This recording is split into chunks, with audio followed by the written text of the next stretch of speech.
New school versus old school. Is the big price tag on those new trucks really worth it? Absolutely. Kinda. It's complicated.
I'm Bobby J, welcome back to the channel. So yeah, new school versus old school. Are these new trucks really all that they're cracked up to be? Are they really worth the price tag that they're going for these days? Well, we're gonna focus on 4 topics: towing performance, luxury, reliability, and the overall feel of what it is that you're driving. Towing performance. This is probably a big one. If you're purchasing a truck like this, a Cummins diesel Dodge, or excuse me, Ram, if you're purchasing one of these trucks, you probably more than likely have something to haul, tow, drag around, whatever, regardless if it's play, your 34-foot toy hauler, or your 40-foot gooseneck flatbed with your mini dozer on it. Regardless of that, towing performance is probably the #1. And the thing about the new trucks, and we're going to do this we're going to lump a couple of categories together here, 4th and 5ths, okay, because there's not a lot of difference between especially a later 4th gen and a 5th gen. So we're going to clump those together, and then we're going to do 2nd and 3rd gen together as a group. 1st gens, sorry, you're out of this equation. 1sts are just too far back in the history books for this comparison. Now, so towing performance. The thing is you do get some better towing performance out of these newer trucks. There's no doubt about that. And some of those game changers that have come along the way are advancements in brakes, bigger brakes on these trucks, exhaust brakes. The VGT exhaust brake on the newer turbos is extremely impressive. It even kind of puts the older exhaust brakes slightly to shame. So there's definitely some big gains, like I say, they're in the braking performance category. The braking performance is important. And the factory brake controller, I think it's a good piece of hardware. There's no doubt about it. I personally ran a Tecuncha Prodigy. I've had the P2, the P3, the original Prodigy. I have all of them. The P2 with the blue display, that Prodigy is the best one. I've had great luck with that brake controller. It does electric over hydraulic, boost control, and it's always worked really well for me, and I would say just as well as the factory controller does in my 22. Now, it's nice having it from the factory. It's nice having some of the things that you can get. You can get fifth wheel prep packages. You can get the puck system. Of course, the factory integrated brake controller. This is all stuff that we had to go get the truck off the dealer lot, right? Bring it home, boom, you're ordering a brake controller, you're ordering a gooseneck hitch or a fifth wheel hitch. You're ordering all these things, especially if you stretch back even out of my generation before, you were running the wiring for your brake controller. But that came along in the second gen era where the factory wiring was there. You just needed the pigtail and boom, you could plug it under the dash and you had your wire going out to your plugs in the back. Suspension. And chassis strength, again, regarding towing performance. The rear end underneath this truck is pretty impressive. 4 1/4 inch axle tubes, 12-inch ring gear. It's the AAM 12-inch. Supersedes the, I think, 11.8 with the 4-inch tubes in the 4th gen HO trucks.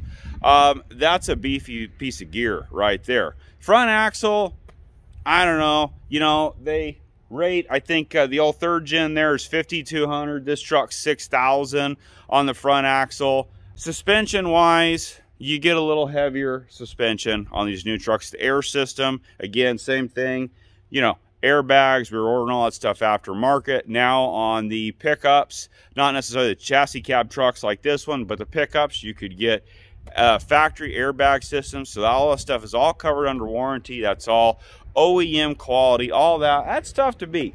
So from there, you move into the power category. And this is where things get evened up real quick. The old 3rd gen and the 2nd gen for that matter, but we're really gonna stick with on this comparison, the 3rd gen. And the reason for that is because we're talking common rail versus common rail. That's probably maybe the most important thing. The pre-emission common rail set up right is a powerhouse, and they'll pull. That's all there's to it. They are pulling son of a guns. And so I don't really give the power necessarily to the new trucks. Yes, the new HO is pretty impressive. You have a lot of factory power there, but you can't go wrong with a 3rd gen that's set up right for towing. Now, the last thing regarding the towing performance is we're going to talk about transmission performance. A lot of people like the ASIN. There's a lot of people that don't care so much for the ASIN. I'm kind of in the middle. I like how strong the ASIN is. I like how reliable the ASIN is. I like the downshifting performance of the way it's programmed and all that. I don't necessarily care for the ASIN in any other regard, actually. I don't know if it's my truck particularly. I doubt it because it's all stock, but it is an extremely lazy shifting transmission, and not just in the shifts themselves. I don't really have much beef with that. It's more so the programming. It wants to shift so early, especially on a cold, taking off the first time on a cold start. It just wants to shift all the way down to like 1,000 RPM and practically choke the engine out. So it's very sluggish and lazy in that category. It does not want to let those RPMs rev outside of tow haul. So you say, well, why don't you just run around tow haul all the time? Well, here's the thing, is tow haul is the upshifts, beautiful. Dodge, Ram, beautiful job on the programming in tow haul on the upshifting. The problem is, it's not necessarily so much a problem, it's that downshifting is so aggressive in tow haul that unless you got some weight hooked up to the back of the truck, it's not, even like empty, it's practically undrivable. I would even venture to say that's undrivable empty because it's so aggressive on the downshifts with the exhaust brake on. It's designed to have weight behind it in tow haul.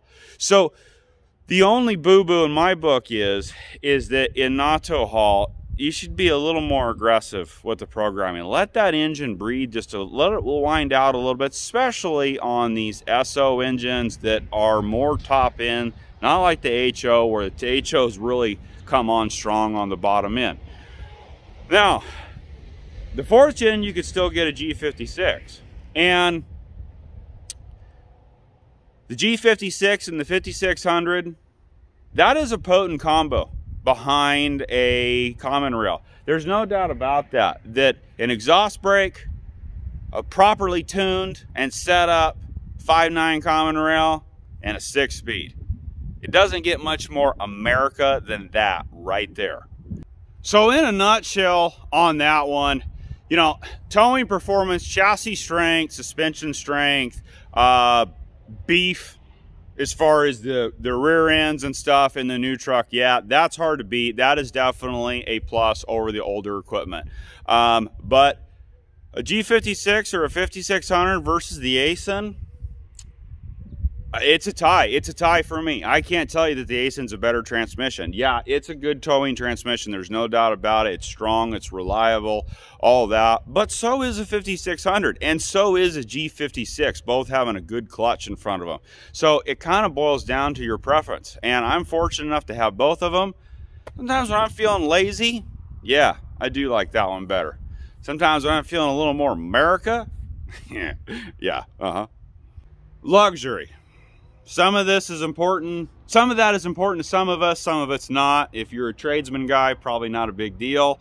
I have a limited. I went with the limited package on the new truck, and so yeah, luxury is important to me.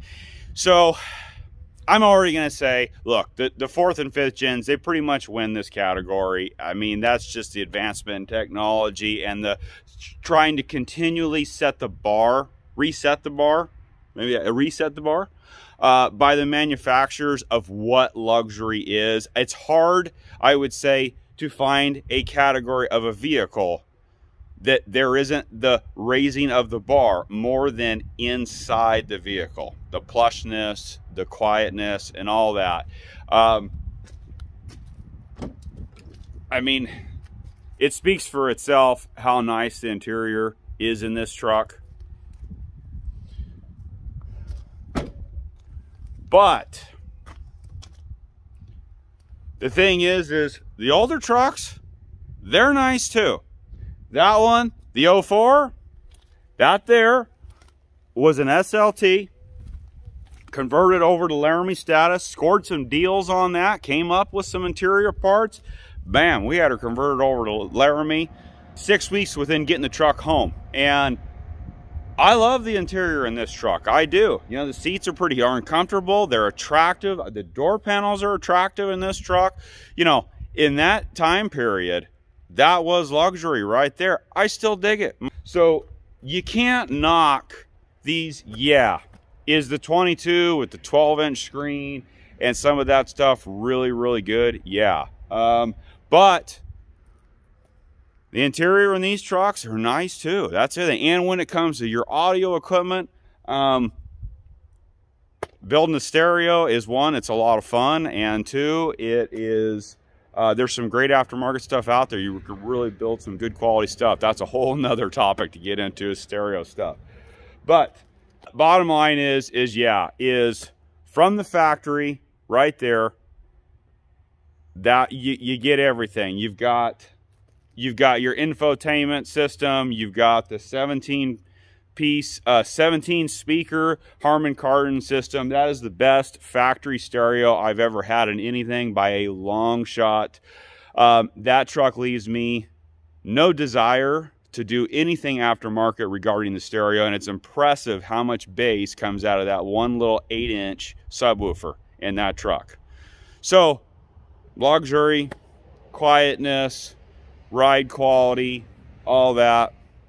That is a hands down winner in the 4th and 5th gen trucks. That is the new school, is the king on that. Reliability. Now this is an interesting one. There has been a handful of problems in these newer trucks over the last, especially in the 5th gens. A lot of people love their later 4th gens, feel like they were really solid vehicles pre-COVID. Some people call them pre-COVID vehicles, post-COVID vehicles. I don't know, you can call it whatever you want. And, you know, through different generations, manufacturers always have trouble. 53 blocks, lift pump issues. There's lots of things that you can point out throughout the generations, through the decades, of things that were clearly a boo-boo from the factory, from the design team, but they get corrected as you go. But in our post-apocalyptic, full intact emissions equipped trucks, in the era that we're in, there is still something to say about the reliability of a pre-emission truck. It's the truth. You know, you can talk about deletes and all that kind of stuff, but the truth is it's illegal. It's illegal. There isn't good, because it's really become seriously illegal. You can't get good stuff hardly when it comes to all of that, and you guys know what I'm talking about. So I would say this 04, it's got 63,000 original miles on it. Truck's all original for the most part. I would drive this truck from the West Coast to the East Coast, turn around, come back with 15,000 pounds behind it. That's how comfortable I feel with that truck. And it is, what is it? It's 20 years old. It's darn near, it's 19 years old. That is just how well they made those trucks, how reliable a pre-emission common rail is. The post-emission trucks, well, you know, you're probably good for quite a while, but it is guaranteed at some point you will have an issue with the emissions equipment on your truck. So I'm going to give that a win for the older trucks, for old school, because you just don't have to worry about that stuff. And if you take good care of them, these trucks are darn near bulletproof with the right owner. And the overall feel, well, that's kind of a interesting one, because they have a very different feel when you're trucking along down the road. The new truck, I mean, I take naps in this thing all the time on the freeway and stuff. That's just how it is. I mean, no, but the lane assist, the adaptive cruise control, all that stuff makes that truck so easy to drive in a lot of ways. And it is kind of cool. And the adaptive cruise control is pretty cool. I like that. And it's an extremely easy truck to drive, but you blend in with the masses, right? You completely blend in with all the other 4th and 5th gens that everybody else has. And that's just that.